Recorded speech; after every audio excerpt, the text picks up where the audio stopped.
welcome to this week's episode of Leadership Soundbites with Michelle and my very special guest, Dr. Maria. And Maria is the CEO of Caratini Consulting. And Maria and I met on what I'm going to refer to as speed dating for businesses. And we were put in a room with pairs for like 7 minutes to introduce ourselves. And I freaking adore Maria. And I'm like, I have to have you on the podcast. Michelle, right back to you. It was so fantastic meeting you for just a few minutes. And I feel that you're like a forever friend. Like I've known you before. Isn't that hilarious? It was so funny. And so it's like, and your experience was similar to mine, is there were several people that we were in the room with, and it's like, okay, I can't lose contact with you. Yes, that's So right. I appreciate you coming on. The depth of Blessed to be experience. here. Oh, thank you. The depth of experience that you have around organizational development, leadership development, workplace and engagement is going to be invaluable for people and hopefully things to think about. And so we landed on what triggered our conversation was a Gallup survey that just came out, the results around engagement. I think it was April 10th of this year, Correct. that talked about engagement overall is plummeting, right? This Yes. overall downward trend. And if that's just the headline that you read, you're going to get, a little discouraged and Mhm. frustrated and or maybe you're going to go, "Oh my God, that's me." Yes. There's a silver lining in this stuff, and I think that's the thing I want to call out, because there was one section in it that talked about the intentionality around, the fact that there are organizations that are bucking that trend. Of course, they're not Yes. highlighted or called out by name, Right. but there's intentionality around engaging the workforce that people feel cared about.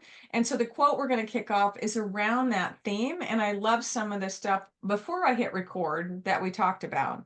So the quote that we landed on is, when people go to work, they shouldn't have to leave their hearts at home. Perfect. And for me, part of that is this being able to show up our authentic selves, Mhm. right? To where when we go to work, we can align to the mission of the organization. We care about the people that we engage with. We care about the customers and the experience that they have. And for me, that's part of that caring and leaving your heart at home. And I love the story you shared about your son and some of those comments too. So welcome to the conversation, Maria. And I'm looking Thank forward. you. Thank you for having me. I'm very happy to be here. So what's on your mind about it? Because I know you chatted and you have a perspective around Yes. engagement and the different things that some organizations are doing, and maybe Mhm. where this is surfacing and the opportunity people have to step in and change experiences. Yes. One of the things that we're seeing with individuals who particularly work from home or hybrid, which is addressed in that Gallup report, is the inability to be completely happy because we learned how to self-manage during the pandemic. The government decided that they needed to be in charge of the things that would keep people alive. Hmm. So, do this, there's a lockdown, do that. Individuals at home decided, okay, well, then maybe what I need to do for myself and for my family is create a small office space, even if it's in a little corner of my bedroom. Hmm. Um, try to do the best for myself in terms of health and wellness. I can't go out, but maybe at home I can exercise. And we saw on social media, we saw on Instagram, on Facebook, on X, we saw everywhere people doing comforting things like baking bread. Um, Yeah. yes, people, Who doesn't love the smell of a fresh baked bread though? I mean, that's yes, like that's like a hug. yes, yes. And people at home putting bars on their entryway doors to their bedrooms and showing people how to exercise from home. Look, we could Mm. do this. We can do 10 push-ups. We can do 10 pull-ups. Um, what we didn't know how to do was engage with our managers on Zoom, on Yeah. Teams, on different, a variety of platforms. And unfortunately, working with our managers became, an awareness of time management and, okay, well, if I just have to walk from my bed or from my couch to my laptop, and that's just 5 steps, it's okay for me to go online at 8:05. Nobody's Mm-hmm. going to care. And then having that manager come back and say, you were 5 minutes late on Teams. What Mm-hmm. happened? Yeah. Well, if I'm working from home, I'm not walking around buildings or structures at work. It only takes me a couple of seconds to do this and that. I'm actually working more. I'm actually being more productive. I'm not being interrupted as often as I used to be in my cubicle at my office at work. So, what is the concern? And what we've learned is that encroaching on the employee multiple times a day in what they felt was their private setting. Hey, I'm working from home. If Right. I'm working from my bedroom and you're telling me, excuse me, I didn't see you right on time at 1 p.m. on the platform, Yeah. then you're kind of like intruding on the productivity I gave you, or you're complaining about. I gave you so much productivity this morning. I was online straight from 8:05 to 12:05. And you Yeah. didn't say hooray. You stayed 5 minutes after lunchtime. How do we deal with that animosity between employees and managers and a myriad of other things that Well, what's possibly. interesting you talk about is that around the engagement thing is that I think I not think, I know it's different for all of us, right? Because I know when and you and I were talking offline, is when we went remote with COVID, I know with me, I have my dogs and, Mhm. myself. And so I'm not juggling or having to share space with anyone. So it was pretty easy for me to step in and set up a workspace at home. So I wasn't inconvenienced, if you will, right? If anything, there was more upside than anything else because to your point, I didn't have to commute 35, 40 minutes to work. Yes, I literally can dress from the waist up, and so until I have to go someplace else. But that wasn't the case for everyone, right? You've exactly. still got another population that ended up sharing their workspace with family, sharing their kids are doing school, they're doing everything else. They don't have the luxury of repurposing a room in their house, right, to be an office setting. That's And right. so and the other part of it is there's a strong percentage of the population that miss coming together with people, like in person, right? Yes, So it's like where's that balance around stuff? So how do you, create the space that we're 4 years in now, with yes. COVID, to where, Mhm. to your point, people have been working from home Yes, with, a sofa. If they want to go hang out there with their laptop on their sofa, they're yes, relaxed. They're surrounded by, for the most part, things they love, the aesthetics they love, right? Because my home is my happy place. And absolutely. so how do you make that transition? And you mentioned to come back in, Yes. because the reality is people do need people. What does that look like? And what are they coming back into? What does that space look like? And what intrigued me is you were commenting on some organizations that have invested in or continue to invest in creating a Yes. different space that maybe what they had before, which I was excited about. So we know that large tech companies have beautiful aesthetics. Hmm. They had already created, and I can mention them, and Yeah, you know, so we can say the Google out in right. California, Facebook, Apple, these beautiful buildings that have entryways that look like the forest, that Hmm. have corners where you can sit and visit, that so that you walk away from your cubicle to have a Hmm. good, creative, innovative conversation with someone. But not all companies have Mm-mm. that. Mm-mm. And the information that we were seeing on social media was from the, hey, Mary and Joe out working at a small company, um, with concerns about their environment. Mm.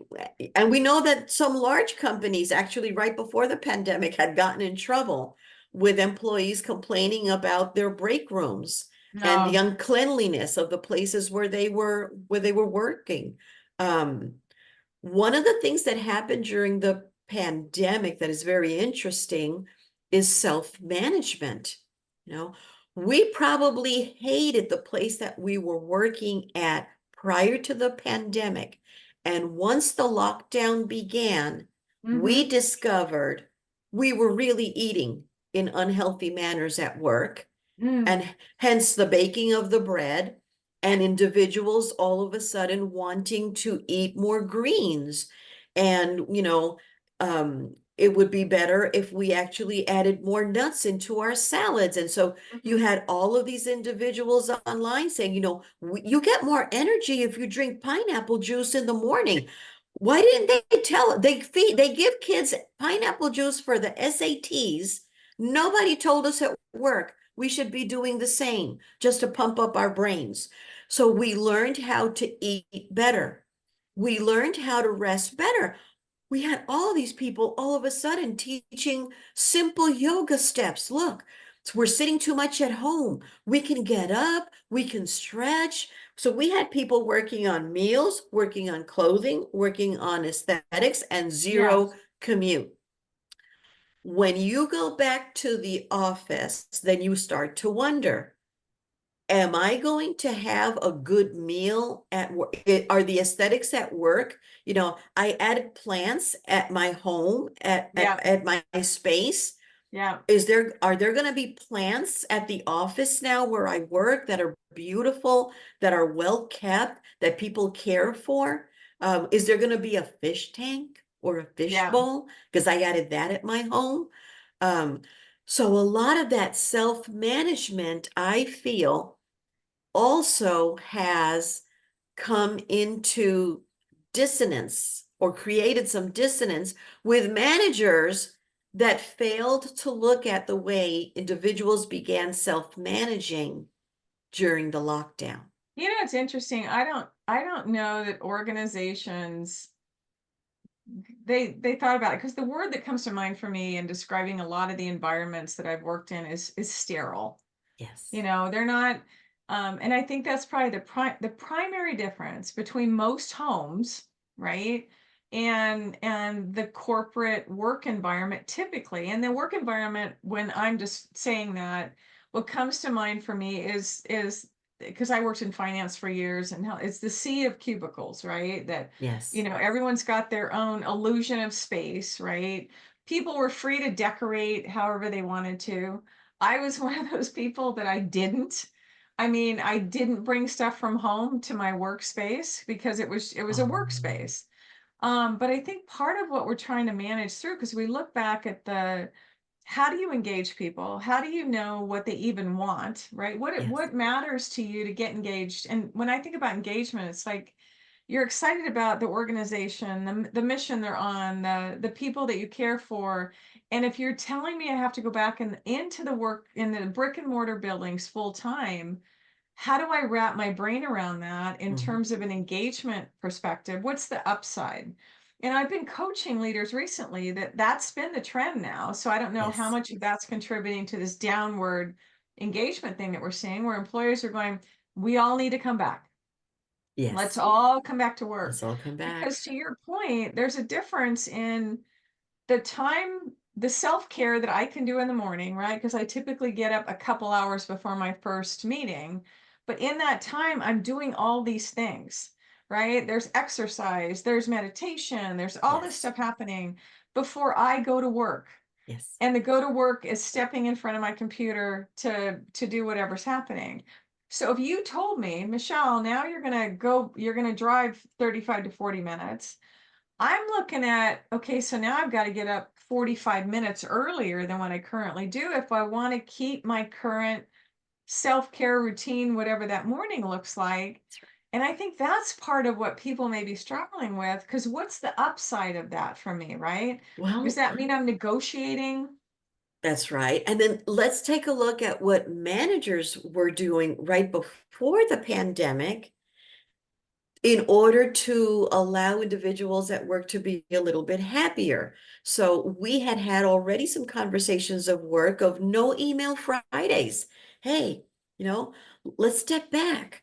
No Yeah, phone I didn't calls. work for that organization. I did not work for that one. No email Fridays, walk and talk meetings. Hey, if you're going to have a meeting, Yes. instead of being in your office, why don't you go outside to the courtyard, Yeah. walk, sit at a bench to have your conversation, right? So that was another one that it was up and coming in Yeah. 2017, I do remember that one. 2018, because Yeah. individuals were already showing that they were unhappy at work, right? They were suffering from computer fatigue Yeah. from the 2016s on to 2019, right before the pandemic, right? No more breakfast meetings. Nobody wanted to be at work at 7:30 in the morning for a breakfast meeting. So what Yeah. happened? Brown bag lunch meeting, right? Let's just bring what pleases you in a brown Yeah. bag, and Yeah. let's have a brown bag lunch meeting. So managers had begun to work on a couple of things to make employees happier. Unfortunately, we haven't seen those conversations right now after the pandemic. You know, I wonder how many people are just trying to find their way again, right? Because the stuff that yes, you're triggering, my brain goes back to um, just when I went, we had conversations around hybrid work way back when, mhm, because I remember back in, I think it was 2000-ish timeframe, I mhm, had negotiated with the organization I worked with to work from home 1 day a week. yes, Actually, no, I'm lying to you. It was the work week, the flexible work week. It was four flexible work tens. week. Yes, It was 4/10s. yes. And then I wanted to be able to have that similar thing because we didn't do hybrid work back then. But it was the ability to where if I'm already at work, let me work, just keep working. Don't make me go Yes, through the whole routine of getting ready and stuff for a fifth day in the week. So that was another thing that people were doing to satisfy the workforce. that's And I right. remember pulling that forward to another organization. But what triggered for me is I'm looking right now at dual monitors, and there's a lot of people now that have three monitors that they Three look at to monitors. manage their workforce. Yes, And so you're looking at all the rays from the monitors, you're looking at all the fatigue that your eye has from all this stuff. And I hadn't thought about that, but back in 2011, I think 2010, maybe 2009 is when I remember us going to dual monitors. I think it was mhm, 2009. And at the time I thought, what a stupid idea. Who needs two monitors? I can't live yes, without them now. yes, But to your point, we're fatiguing ourselves even more. So where are those other opportunities to have breaks that yes, we currently do if we're working from home? Because I can go and swap laundry around in my washer and dryer, current state, that that's if you right, brought me back to a brick and mortar building, my washer and dryer is not there. right. We're gonna have to go back to washing in the evening and Yeah, drying in the evening, yeah, which we really don't like to do. yeah, Um, and I feel that, my heart goes out to managers because I feel that the emphasis on dollars and productivity is most likely what has increased the animosity against managers because they have to make sure that the dollars come in. The workday is from 9 to 5, so I have to make sure that I have to quantify the number of hours that you're working, how you're doing the project, and that's the emphasis. And so coming back to work, we're not hearing conversations about no email Friday. No, on the contrary, we want everybody on email most likely all the time, right? We want everybody on Teams all the time. We want to make sure that we can catch people working. Uh, yeah, yes, I know from having coached an executive that she was very troubled that she would be working on a project and all of a sudden her manager would pop up on Teams, and she said it was like having a squirrel on my laptop all the time, and it would pop up and then she would like, oh, did and she would always think something bad happened, and yeah, and then the manager would say, no, I just wanted to check in and say hi. She was like, well, now I can't even remember what I was doing. Right when you yeah, popped up on my screen, you have ruined my momentum. You have ruined my focus, my concentration. And And she told me, she said, and I would just get so angry, right? So Really? yes, yes. And Oh, interesting. she told me, she said, and there was, I couldn't, I didn't know how to say to my manager, would you stop popping up on Teams? I'd rather have you not do that, right? But we have managers who believe I have to make sure that they're not using the little tumbler to make the mouse work to show that they are online when they're completely disengaged and probably not even sitting in front of their laptops. It's interesting. My brain goes a number of different places when you were talking about this scenario because I obviously I was surprised when you said that they got angry because they were Yes. popping up. Yep. And I have to wonder is how much of it, because I'm going to go back to we don't get angry and upset about what people say and do typically. We get angry and upset about the story we tell ourselves as to why they're doing it. Yes. Yes, that's And right. so that being said, I wonder if the manager's popping in to say hi in an attempt to engage people, right? Because otherwise, a manager, if we're all in the same building together, they would walk by the cube and go, Sally, how are you doing? How's your day going? Things going okay? What happened this weekend? I'll tell you the secret about that. You Yeah. could you could hear the steps coming. Yes. And No, so well, not in always. Okay. not Because always, but the if you're in the majority of the zone, time, right? If yes. you're And in the so zone, our human behavior instinctively, if we see a shadow or if we yeah, hear some steps or some rustling, is to go into alert, right? right. Yeah, And so you're not as surprised that somebody then is coming into your cubicle, or you can smell the perfume, yeah, smell the cologne. yeah, Somebody's around me. Whereas yeah. when you're on your laptop, probably there's something there. When you're on your laptop and you're truly concentrated on what you're doing, and you have that individual just pop up like, you know, there goes your concentration. Well, it'll go no matter what, because it Yes, is that break that you do because you're productive and you ramp up to being productive, and then you have the interruption and you plummet down to your yes, point.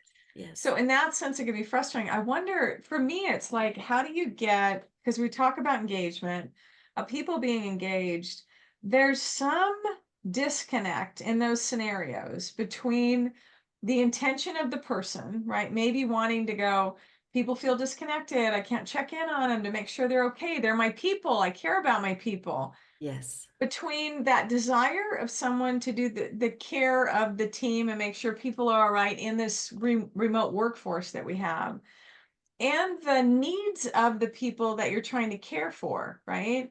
And so it's like, truly understanding or asking what matters to you. Here's what I want to do. What is a way to do that so that I can respect you and yet we can all stay connected and you feel valued and engaged and not disconnected? Because part of yes. this Gallup thing is that people don't feel like the organization cares about them, That is right? true. So what does caring about someone look like? So if my idea of caring about you is hugging you all the time and you're the kind of like, just give me space, that's going to show Yes. that you care, Yep. we're going to have a problem. Yes. That is true. And I think that, I think that some of the things that we used to look at as caring for people at work was leaning into rewards systems, right? Yeah. So if you did a great job this week on Friday, you get a cookie or a cupcake, or you get employee of the month or employee of the quarter, or Yeah. finally the big employee of the year. Yeah. Um, but outside of the rewards system, what do we do for employees to truly show them that we care? Hmm. Um, I'm mostly sure that companies will go back to having retreats as their dollars, can support that idea. Because that's a great way of bringing people together and going back to Hmm. maybe having the 5K at work, Yeah. which people really look forward to. But I think that what we're also learning is that we don't know why, but employees don't want to tell their managers what they want.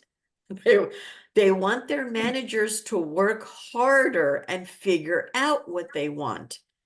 It sounds like a dysfunctional marriage. It's a very I'm not gonna dysfunctional tell you what I marriage. want, but I want you to give me what I want without me telling it. So just keep guessing. Just keep guessing. Right now, for example, we know that there are generations that no longer like the monikers of millennial and Gen Z. They Well, don't they're like that. labels. Those are labels. And They whenever we don't label like people that. that, yeah, yeah. But by the same token, they want to be respected for I have to leave the office and get my Starbucks, or I have to leave the office and I have to find purpose and then I'll come right back, Mhm. and that's a part of those generations. Mhm. So they don't want the monikers, but they want the considerations.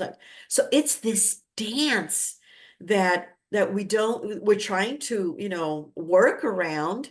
Um, Right. how does a manager satisfy and care for an employee when they really don't know what the employee wants?